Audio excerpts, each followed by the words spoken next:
bienvenue dans notre grande édition sur Abba Télévision pour vous informer. Au sommaire, Augustin Kabouya, candidat au poste du premier vice-président de l'Assemblée nationale. Le président Félix Tshisekedi menace de frapper tous les corrupteurs et corrompus des élections de gouverneurs et sénateurs. La Cour constitutionnelle a rendu ses arrêts en matière de contentieux de résultats provisoires des élections législatives nationales du 20 décembre 2023, tel que publié par la CENI. Le détail dans ces journaux. Augustin Kabouya a annoncé dimanche dernier aux combattants qu'il sera candidat premier vice-président de l'Assemblée nationale. Suivez ces reportages. Le secrétaire général de l'Union pour la démocratie et le progrès social, UDPS, a annoncé dimanche 10 mars son intention de postuler comme premier vice-président de l'Assemblée nationale. Un poste qui est toujours occupé par l'UDPS puis l'accession de Félix Tshisekedi à la magistrature suprême. Au cours d'une matinée politique tenue au siège du parti présidentiel à Limete, Augustin Kabouya a révélé son intention de devenir premier vice-président de l'Assemblée nationale lors des élections de membres du bureau définitif.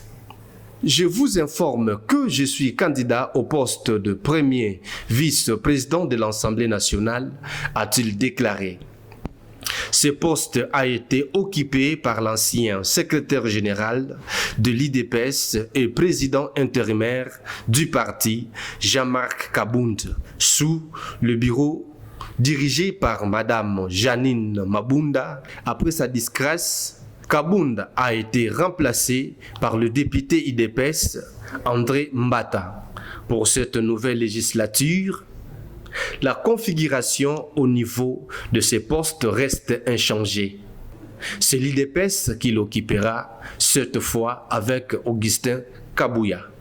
La Cour constitutionnelle a rendu ses arrêts ce mardi 12 mars 2024 en matière de contentieux de résultats provisoires proclamés par la Commission électorale nationale indépendante CENI. Suivez ces reportages. La Cour constitutionnelle a rendu son verdict ce mardi 12 mars 2024 sur le recours en contestation de résultats des élections de députés nationaux tenues du 20 décembre 2023 en République démocratique du Congo.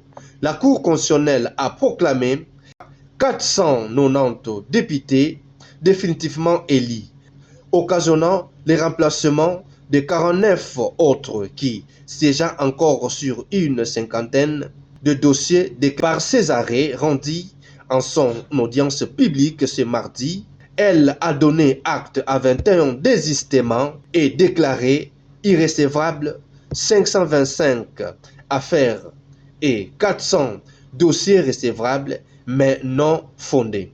Deux membres du bureau provisoire d'âge de l'Assemblée nationale, Agé Matembo et Bayat Fils, ont vu leur scrutin être annulé, nouveau entrant à la chambre basse du Parlement. La Cour corrige partiellement la décision de la Commission électorale nationale indépendante CENI du 13 janvier dernier. Elle clôture ainsi l'examen de contentieux de résultats en rendant un arrêt unique proclamant de députés nationaux définitivement élus. Le président de la République, Félix-Antoine Tshisekedi Tshilombo, menace de frapper tous les corrupteurs et corrompus des élections gouverneurs et sénateurs. Suivez cet élément. C'est l'instruction donnée par le président de la République, Félix Tshisekedi, à la ministre de la Justice, Rose Mutombo, lors de leur rencontre le mardi 12 mars 2024. Le chef de l'État a exprimé son inquiétude face au comportement de certains députés provinciaux qui vendaient leur voix aux candidats sénateurs et gouverneurs. En réponse de cette préoccupation, Rose Mutombo a annoncé qu'elle a reçu des instructions claires de la part du président Tshisekedi pour agir contre cette forme de corruption électorale. Ils m'ont demandé d'instruire et d'échanger avec le procureur général près de la Cour de cassation pour qu'il puisse instruire les différents procureurs généraux d'attirer leur attention sur cette corruption qui ne dit pas son nom. Les services seront derrière le député provincial. Il n'y a pas de marchandises à vendre auprès des candidats, sénateurs et gouverneurs. Cela doit s'arrêter. On ne peut pas continuer à accepter une telle corruption à ciel ouvert, a-t-elle déclaré. Elle a averti que des sanctions sévères seront appliquées à tout député provincial qui sera pris en flagrant délit de monnayage de voix. Il faut qu'il y ait des sanctions sévères contre tout celui qu'on va attraper en train de monnayer sa voix auprès des candidats sénateurs et gouverneurs. C'est vrai que la corruption est une infraction très difficile à établir, étant donné qu'il y a un corrupteur et un corrompu, mais nous disons que ça sera vraiment dommage que cela continue. Il faut qu'on s'arrête un jour et que celui qu'on va attraper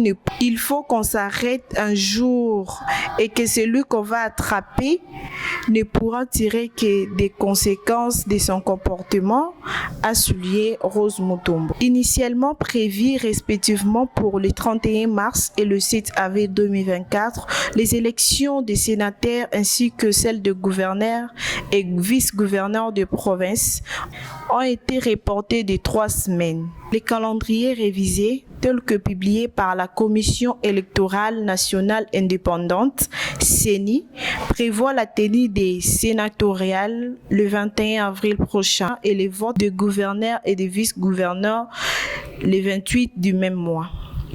La 12e édition de Jeux africaines a débuté le 8 mars dernier au Ghana et la République démocratique du Congo a été représentée par 150 athlètes dans 16 disciplines.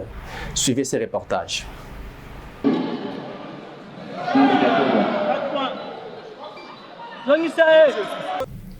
Ces médailles ont été toutes raflées en lutte libre olympique par les athlètes Rosie Tabora, Aaron Issomimbo, Andy Kabeya et Rabi Kilandi. Ces léopards ont tous perdu leur combat de demi-finale, mais se sont consolés par les bronzes. Sauf que cette performance reste minime à l'image de nombreux athlètes qui ont fait des déplacements du Ghana avec l'objectif de faire mieux. Dans les délégations congolaises, plusieurs léopards de différentes disciplines déplorent les conditions de traitement sur place dues à la mauvaise organisation des dirigeants et des autorités congolaises. D'abord, plusieurs membres de la délégation et certains athlètes ont été laissés en dehors du village de jeu, faute de paiement après avoir passé des heures à l'aéroport d'Accra.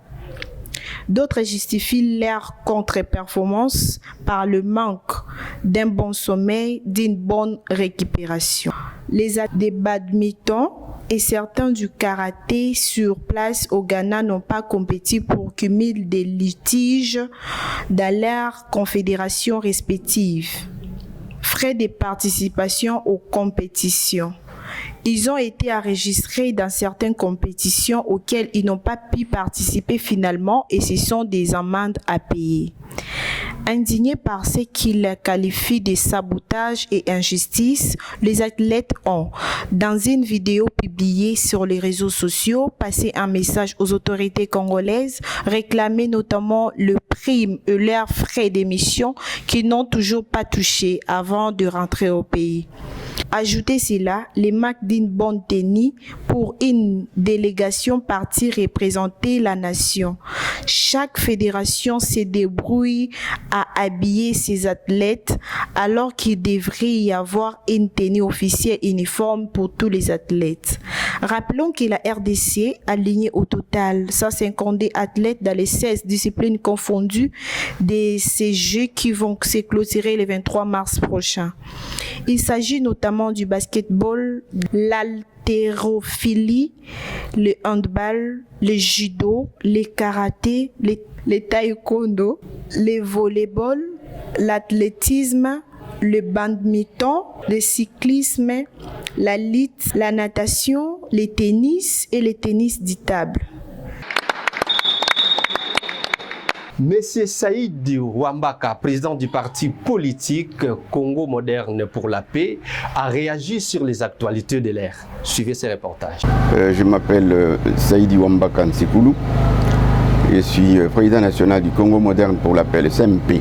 C'est une formation politique qui est alliée à l'UDPS, mais dans le regroupement ABCA.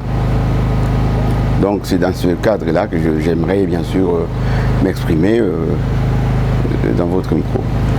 Je suis derrière le chef de l'État. Je soutiens le président de la République, comme nous soutenons dans notre formation politique, le CMP, le président de la République depuis pas mal d'années déjà, que nous sommes alliés à l'UDPS. Et c'est dans ce cadre-là que j'aimerais bien sûr corroborer ces paroles dans son discours là, sur les 6 axes de sa feuille de route pour la seconde mandature. Je crois qu'il a parlé du panier de la ménagère, c'est-à-dire le pouvoir d'achat.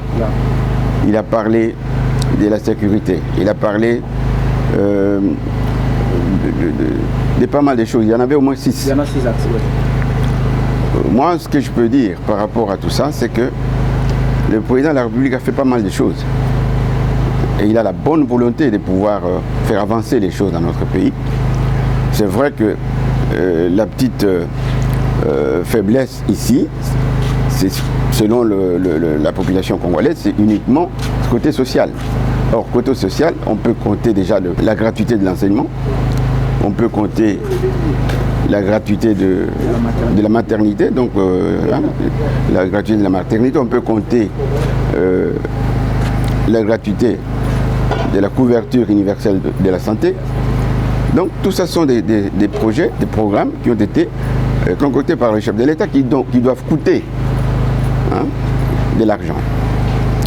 Mais par rapport à ça, moi je me dis, le chef de l'État peut encore, c'est une suggestion, couronné par cette volonté de sa part, par une création, de ce qu'on appelle une caisse d'allocation familiale pour les enfants.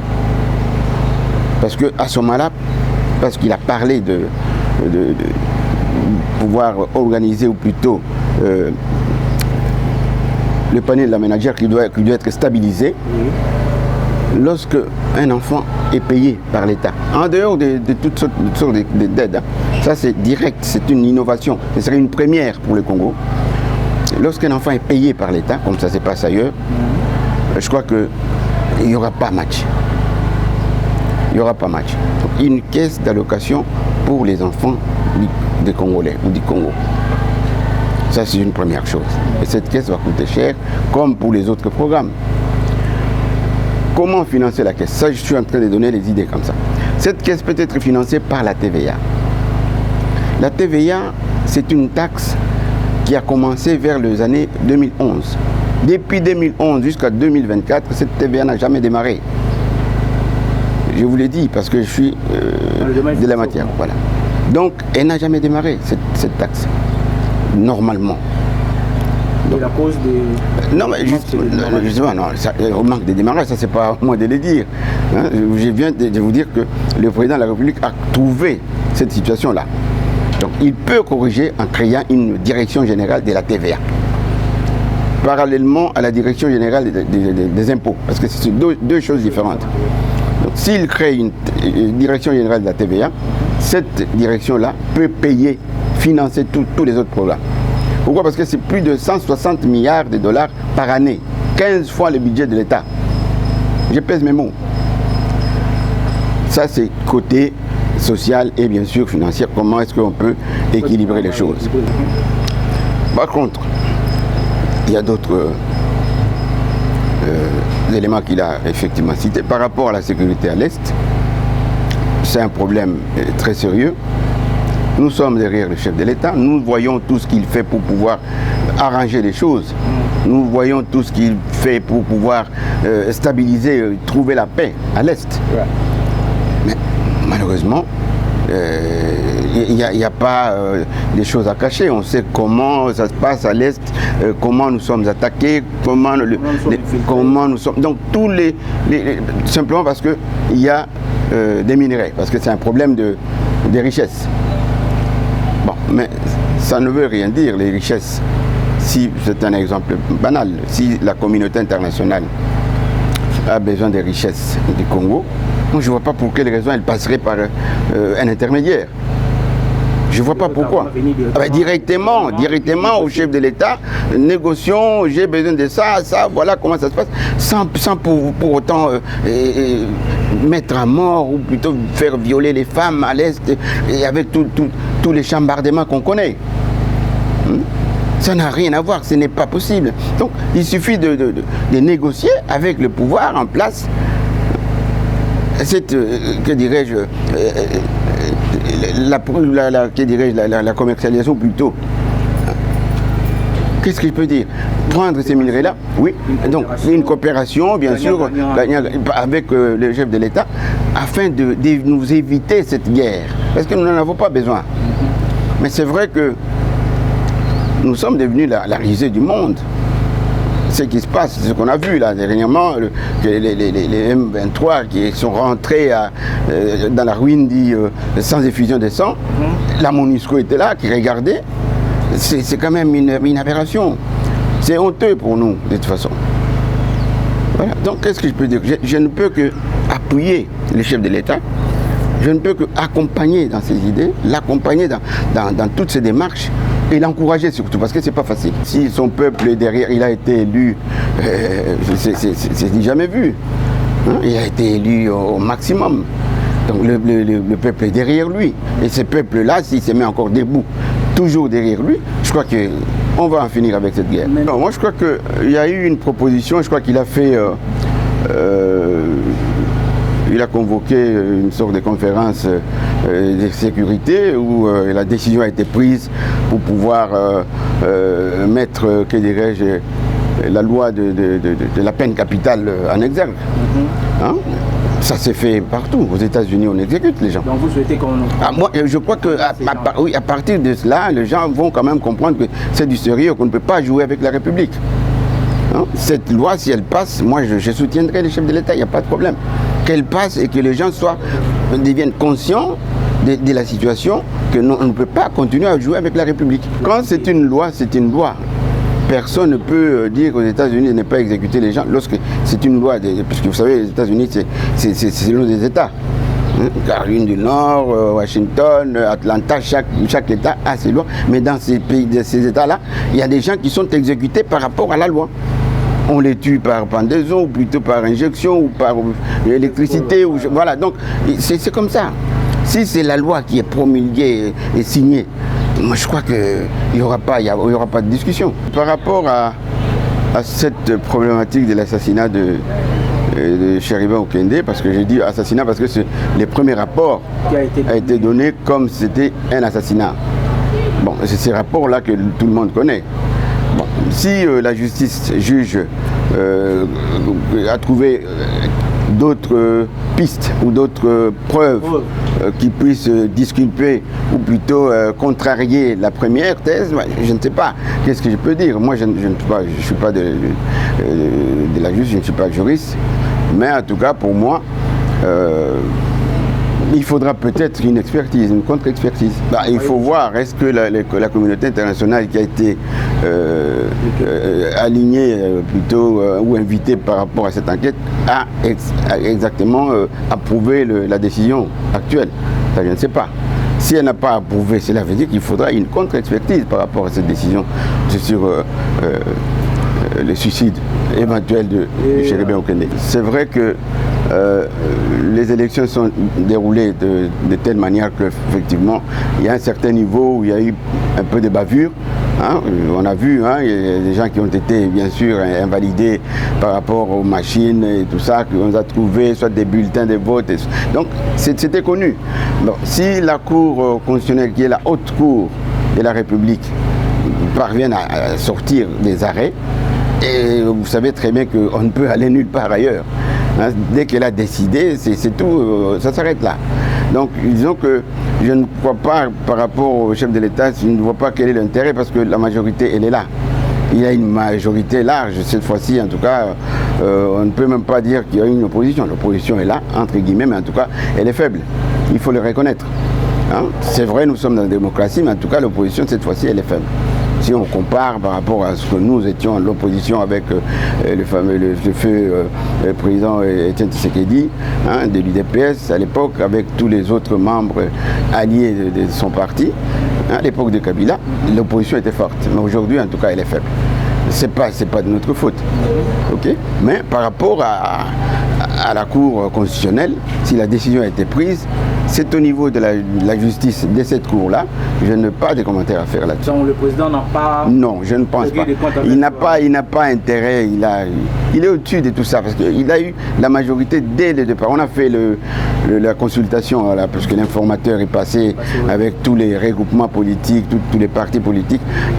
Il a eu une garantie totale par rapport à ça. Il n'y a pas de problème. Il n'a pas à s'immiscer dans ça. Dans le regroupement AVCA, oui, nous avons eu 5 députés nationaux et 6 députés provinciaux. Et ils ont été maintenus définitivement par Absolument, il n'y a pas de problème. Bon, ben, je crois que le processus électoral, il n'y a jamais eu de processus parfait, nulle part au monde. Hein, nous sommes une jeune démocratie, il faut le reconnaître. Hein, c'est la 2e ou 3e fois qu'on est en train de faire les élections libres et démocratiques. Nous devons consolider. Hein, nous devons consolider ces acquis, comme disait le président de la République, et avancer. C'est tout ce qu'on peut dire. Il faut seulement soutenir le chef de l'État par rapport à sa volonté de maintenir notre pays en liberté. C'est la fin de ce journal. Merci de nous avoir choisis sur Abba Télévision et bonne suite des programmes.